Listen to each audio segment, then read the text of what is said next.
So this Christmas market is for our core program. The Men of Nehemiah, the guys are actually in the treatment center. What we do is we bring them over here. The gifts that were given to us were from the Grove Group and the Women of Nehemiah. And these are for the guys' families because right now they're in treatment, so they can't give them for their children. So we're just trying to help out with that currently. Things like this is what changes people's lives. Events like this is what changed my life and shows the true loving nature that we have over here at MON. For me, it's just a simple fact that I'm not able to do it myself right now. And that there is a community of people that care enough about us being in this position, not being able to do it for our families, that are able to help us do it, especially around the holidays time, not being able to be with our families, with them not having us, this kind of helped bridge that little bit of gap, So for me, it definitely means the world. I was not expecting something like this at all.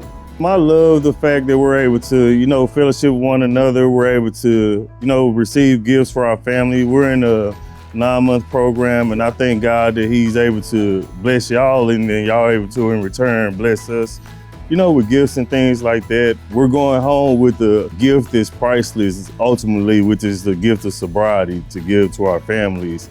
This plus that, it's just a God's gift in general. So I'm so grateful for the Grove Church and what you guys provide us with and what ultimately God provides us with.